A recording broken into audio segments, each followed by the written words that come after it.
This is your Friday Daily Delivery. I am Michael Rand. My goodness, lots to get to today. Twins home opener of the whole season, 3 o'clock this afternoon. We'll talk a little Twins in a little bit. Got to talk Tiger Woods in a little bit. Shot a 1-under on Thursday in his return at the Masters. An unbelievable round had me glued to the TV. Got to talk Timberwolves. They are now locked into that number 7 seed. Will play in the play-in round early next week against the Clippers. Got to get to that. Sarah McLellan will join me talking Wild. Big game against St. Louis tonight. But first, what did I miss? Gophers men's hockey season comes to an end. Minnesota State Mankato hockey season continues. Mavericks beat the Gophers 5-1 in the national semifinals on Thursday in Boston. Our guy Randy Johnson was out there, covered it, saw it all with his own eyes while most of us were watching it on TV.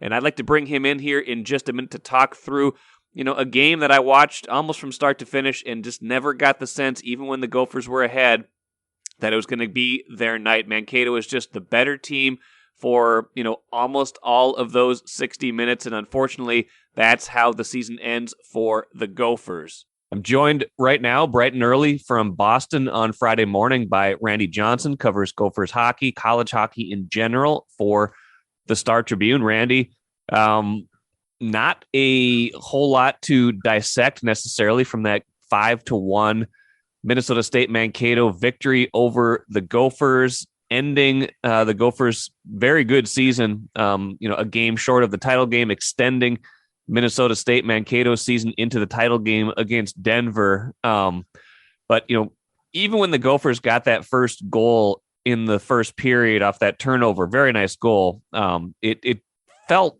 most of the night like that was Mankato's game. Yeah, definitely there, Mike. It was, they were just so good on the forecheck and they controlled things from the start. Basically, it felt a little bit like fool's gold. It's like, okay, the Gophers get the lead there. If they're going to do this, they're going to have to do it by maybe pitching a shutout. And Mankato just kept wearing them down, and then kind of popped in the second period there with those 2 wraparound goals by Benton Moss and Reggie Lutz. Gophers go into the third period down a goal. They got to keep it tight. They don't. A little bit less than 2 minutes in, tip in by Andre Pavel puts Mankato up. The Mavericks up 3-1, and from there, it's a very, very tough uphill climb for Minnesota.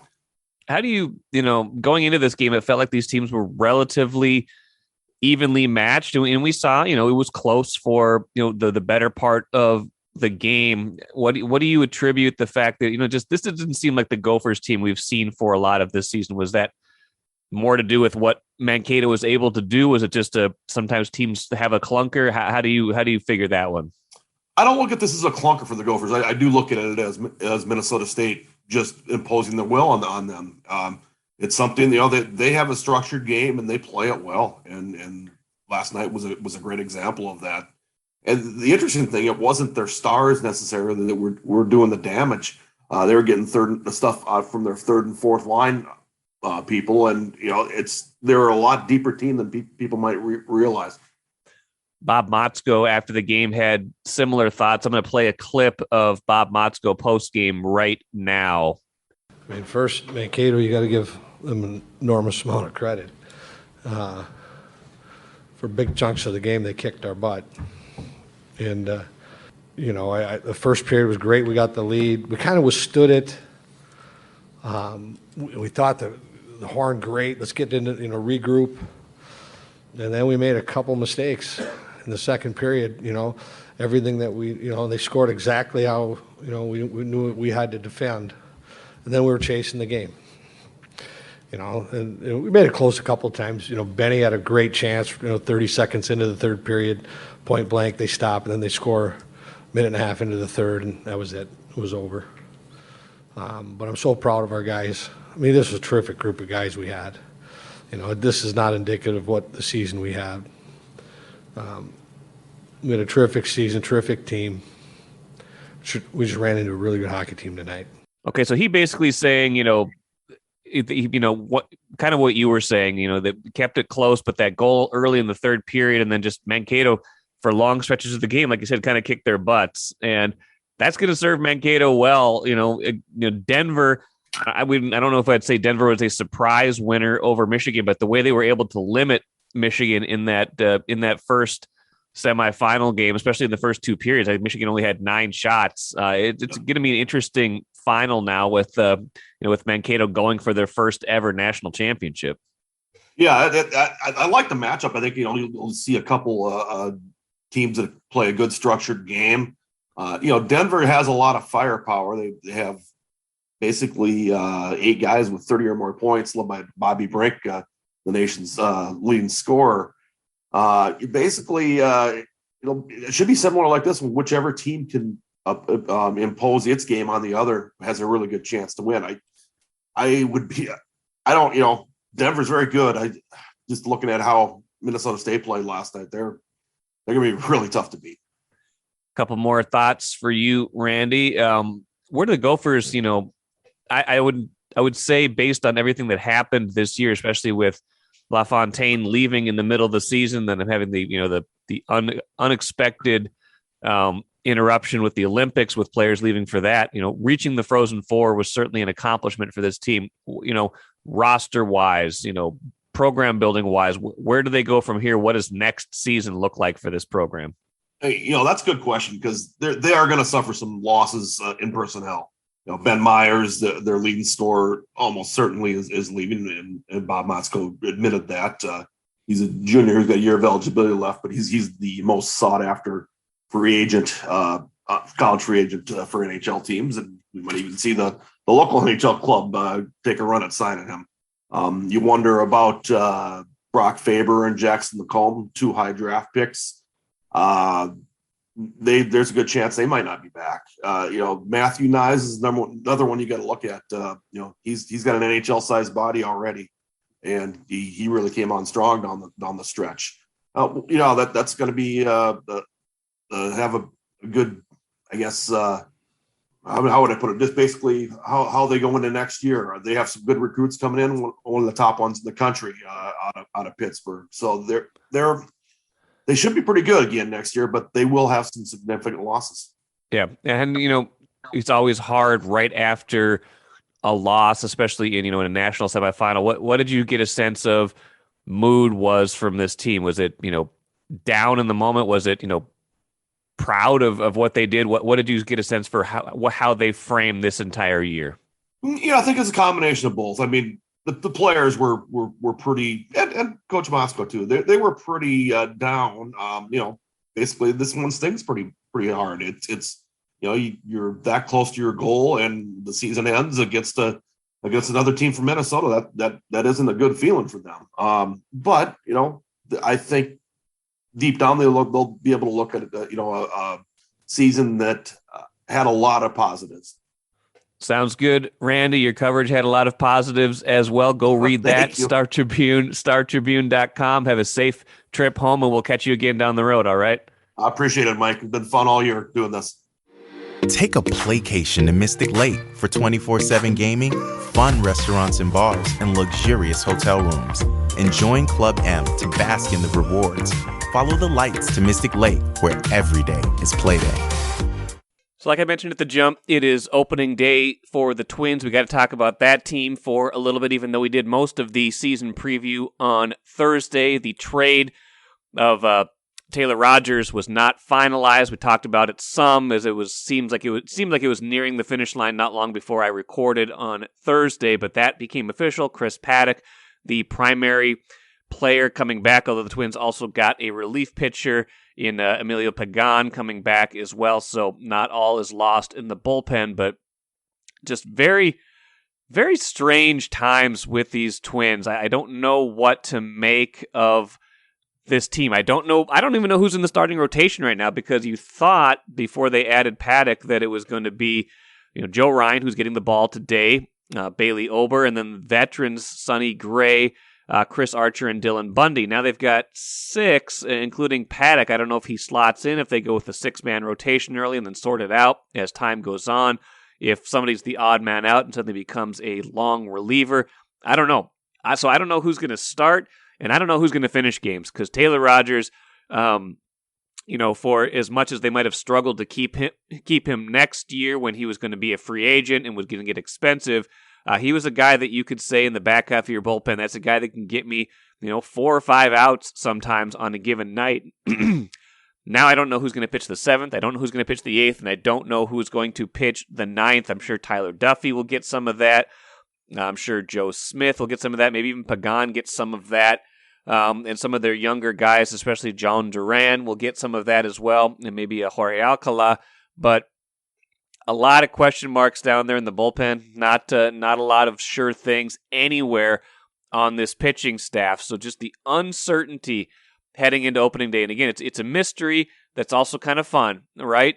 Sometimes when you don't know what's going to happen, it makes you want to watch more. It makes you want to pay attention more. It gives you some incentive to be invested in a team, because there is the potential here for things to be pretty good if this lineup stays healthy and if they get some surprisingly at least adequate starting pitching.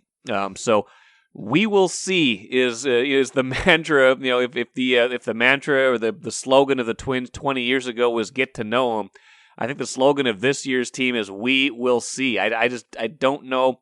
Again, I've talked about this plenty. I don't know how to predict this team, but the good thing is we're going to finally start to see some tangible things on the field instead of having to guess at what all these things are going to be. And it should be a lot of fun, right? It's going to be a fun season one way or the other. I think they've got too many good players for this to fall apart. But I also think they have enough question marks. They're going to see a lot of weird 8-6 games, because I don't know how they're going to do it any other way. The Wolves beat San Antonio 127-121. Anthony Edwards, 49 points in that game. That was the biggest takeaway from that game. You got Ant back looking like Ant in that game. They will need that in the playoffs. And as it turns out, they will need that in the play-in, because even though they won that game, Denver also beat Memphis. So that means the Wolves are relegated to the 7 seed, will be in the play-in round, will play the Clippers on Tuesday night at 8:30 at Target Center. Win that one, and they will get to be the 7 seed. They will get to be in the playoffs, and they'll get to play Memphis. Lose that one, and they will have to play at home again, the winner of the Pelicans-Spurs play-in game, with a chance to then play the Suns in the first round. So tough opponents no matter what, but that Clippers game is going to be tough. Clippers are getting Paul George back, getting Norman Powell back, getting much better down the stretch. They're better than a 500 team. This is a team with tons of playoff experience. That is going to be a test right off the jump for the Wolves in that play-in round. So play-in's the kind of thing that I think I loved at the beginning of the year, because I thought it would give the Wolves a better chance of getting into some sort of postseason, and now it's biting them, because they were by far worthy of being a playoff team, even without having to go through this mix. Now, you can also say this: if you can't at least beat one of these two teams at home to get into the playoffs, you probably don't deserve it. I get that. I also think body of work should matter, and that they, over the course of 81 games now, being 46-35, have proven that they are a playoff team. So they're going to have to do a little bit more work to get into the regular playoffs, but that will be exciting too, because that is a one-game do or die. Not exactly, because then they get the one more chance if they lose that first one, but each of those games is just one game for one round. Winner goes in, loser either is out or has to play the next round and try to get in one more time. So that should be exciting next Tuesday, and should be nerve-wracking for the Wolves as they try to make the playoffs for just the second time since 2004. Happy to be rejoined on Daily Delivery by Sarah McLellan, covers the Wild for the Star Tribune.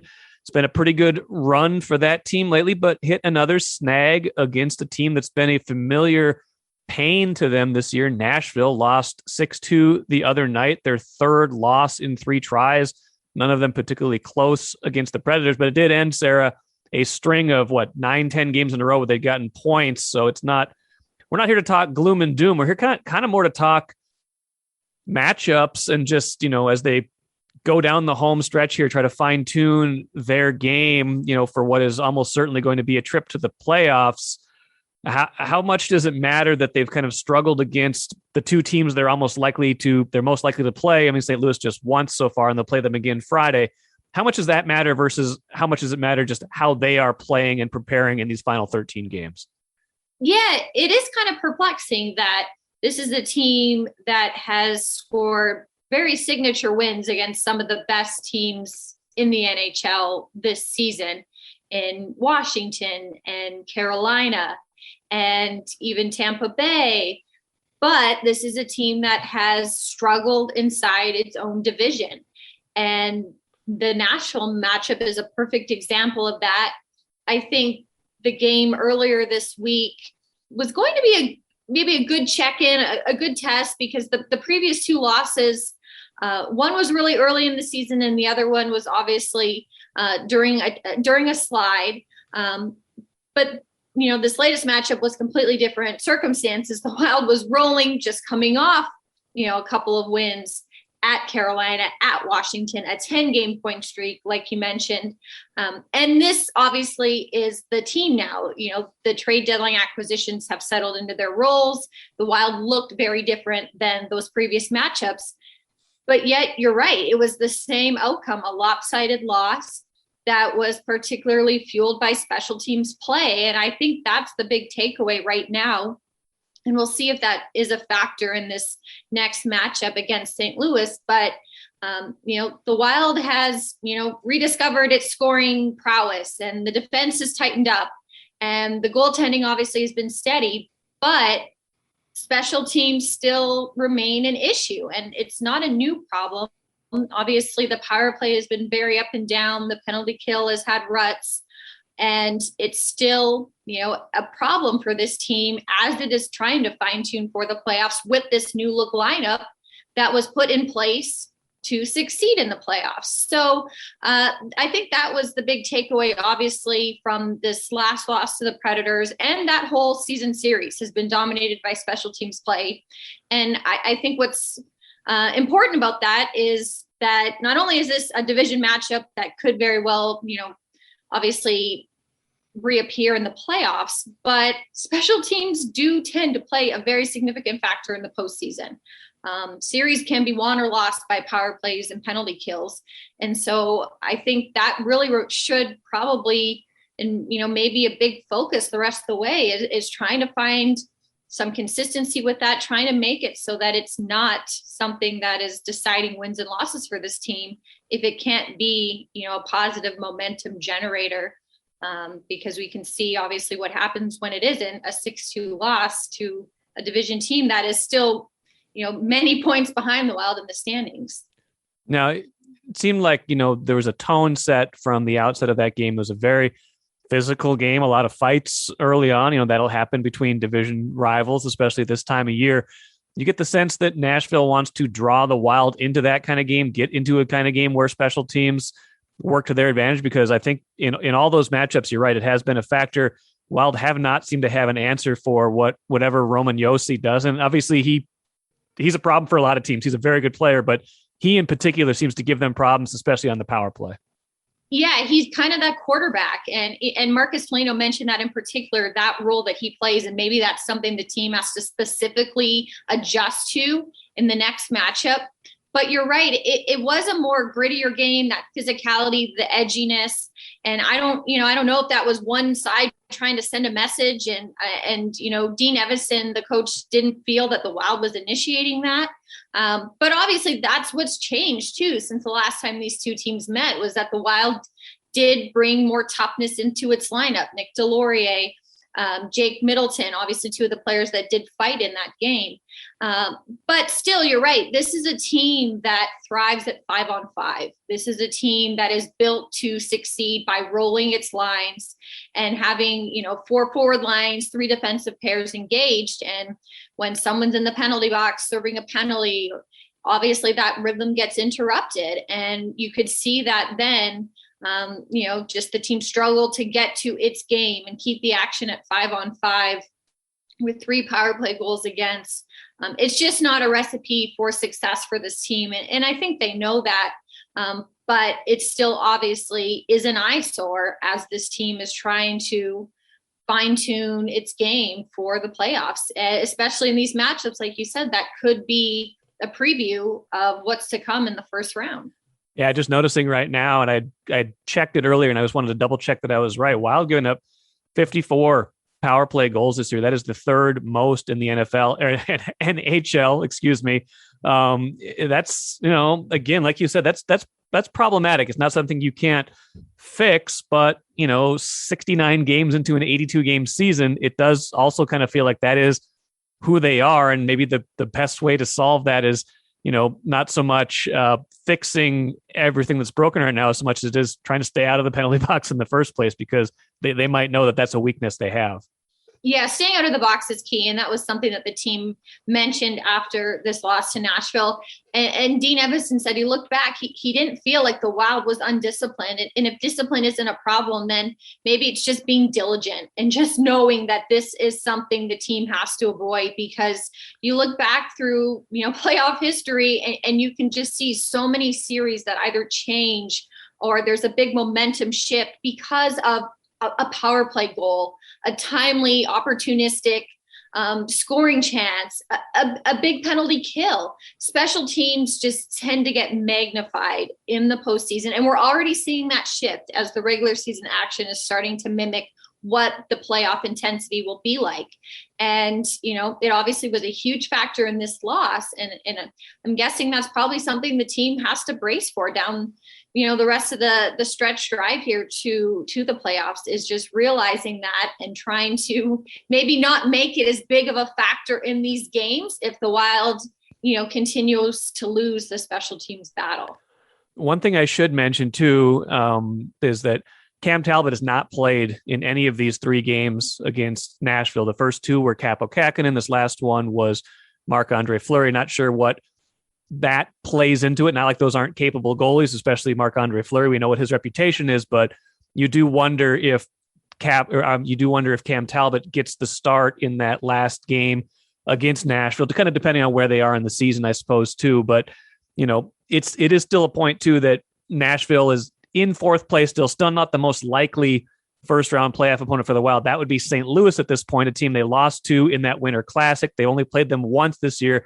They'll play them for a second time in St. Louis on Friday. Then again, about a week later, also in St. Louis. So 3 more games against these two opponents, all of them on the road, chances to kind of prove themselves against these teams and also kind of get themselves in the right frame of mind going towards that postseason. Yeah, I think St. Louis is the really intriguing team in this division and maybe even in the West right now in terms of like the teams that are maybe top 3 in the division, in the Pacific and in the Central, because obviously Colorado is, running away with the best record in the NHL. They are obviously the bona fide contender. But St. Louis has the experience. They have the pedigree, and they've accomplished what, the Avalanche hasn't in recent years. And that's, winning a title, winning the Stanley Cup.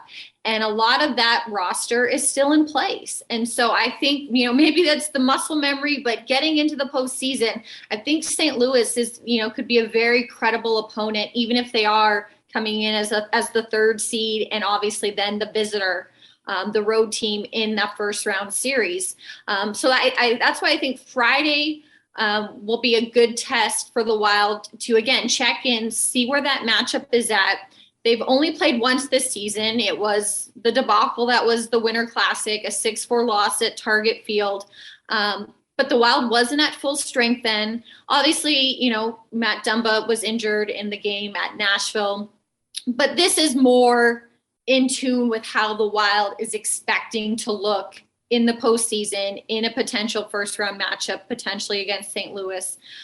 So this is going to be a significant test, and see maybe how far they've come since that New Year's Day game, and really maybe get a preview of what to expect if, in fact, this matchup does line up for the first round of the playoffs. Again, I think St. Louis still, with that experience, the heaviness, the skill, the speed, I think they still possess the formula that will win in this conference, especially in the postseason. So this should be a really timely measuring stick for the Wild to see where it's at and see what it, like I said, can maybe expect in the first round. It is nice this time of year to be talking about potential matchups instead of holding on for dear life to a playoff spot. It doesn't feel like that's going to be the the ride to the finish this year. I mean, like you said, like I've already said, they were on a 10-game point streak before this loss to Nashville. It's not like we're talking about a team where the wheels are falling off. They've played very well over this last 3 weeks or so. Couple questions for you before we get out of here. One, as I haven't paid as close of attention since the deadline, other than to see that they have been winning games and beating opponents pretty regularly. Stylistically, have you noticed that big of a difference since those additions you talked about, with a little bit more grit and muscle? Does that show up dramatically on the ice, or is it more subtle? I think it's just reinforced the style that this team had already wanted to play. And I think it points to then obviously some pretty seamless transitions into the lineup.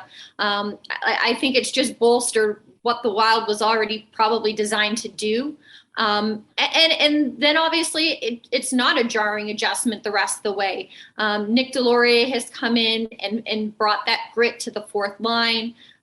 That's been, a steady trio that's been able to, like this team does when it has success, just be part of that rotation, having 4 lines in. And this road trip too has been a good test for the Wild in that all these trade acquisitions, settled into the lineup while the team was on a lengthy homestand. So the Wild really got to dictate matchups. They got to put which lines they wanted on the ice as part of last change. On the road, it's flipped and it's the opposite. And the Wild still, especially in, the wins at Carolina and Washington, was able to roll its lines and wasn't caught vulnerable. So that speaks to that, I think that transition as well, like a Tyson Jost who jumped up onto the Freddie Gaudreau, Kevin Fiala line with Matt Boldy out injured. He looks like he's obviously fit in, and Jake Middleton is still, on this top pairing next to Jared Spurgeon. And obviously Marc-Andre Fleury, that was his first loss in Nashville, which obviously looking at those power play goals and the tips and the redirections and how many highlight reel saves he had in between, that was more indicative of what was going on in front of him than his play, clearly. But it has been, pretty seamless. And I think you're right. It does kind of speak to that these were kind of not subtle adjustments, but they were reinforcing, the identity and the attributes that were already there. And it's been obviously helpful, I think, for the Wild to get them into this rhythm. And then, like you said, have this run where it's clear that, they're making a difference in helping the team succeed at the important time of the season before the playoffs. In the midst of this run, final thought for you, they now have 2 players on each of their top 3 lines that have 20 goals. You got, obviously, at the top of that list, the guy I want to talk about mostly here, Kirill Kaprizov, who has 40 now, which is unbelievable. I feel like the last time we talked on this podcast, he had like 7 or 8 fewer, and it wasn't that long ago. He has been on a goal-scoring binge, but, you've got a lot of other guys up there. Ryan Hartman with 27, Kevin Fiala with 23, Zuccarello and Eriksson Ek with 21 each, and Marcus Foligno with 20. A lot of that balance, but balance is nice in the postseason. You kind of sometimes need that guy who can go score 2 goals in a 3-2 win and just carry you to the finish line. And we've thought that for most of the season about Kaprizov, but he seems to have found another gear beyond even what he was at a month ago to me. Yeah, he was a major catalyst offensively during this 10-game point streak. And I think that just speaks to the clutch factor that he seems to have in his game. Not just, this is an important time of the season and the team is trying to lock in, playoff positioning, but in games too, the significance of the goals that he scores, they're always just at important times. You just don't see him padding out a score in a lopsided 6-1 game. It's, game opening goals, it's tying goals, it's insurance goals, it's just timely contributions. And I think that really does speak to another part of his tool set, his effectiveness, just how he's able to find space and opportunities on the ice when it should be difficult. And obviously, like you said, there are scoring possibilities throughout this lineup. 6 20-goal scorers, such a unique attribute to have in today's NHL. But that he is getting, marked by the other team's top defense players, and he's still finding a way to contribute. And we'll see where his stats end up. He's already claimed, obviously, the points record for a single season. He's 2 away from tying the goals record, and it just kind of seems like he'll probably just keep chasing these milestones. 100 points, that's probably still a very, very realistic target for him just this season. So he's definitely been impactful, especially when it matters the most for this team. Well, we'll see what kind of impact he has Friday. Big game in St. Louis. A lot of big ones down the stretch. I mean, there's only 13 left. And like we said, 3 of them are against either St. Louis or Nashville, as we kind of see what that matchup's going to look like and what kind of success they are going to have had against that first round opponent. Sarah McLellan, good stuff. Appreciate you joining Daily Delivery again, and we'll check in with you soon. Take care.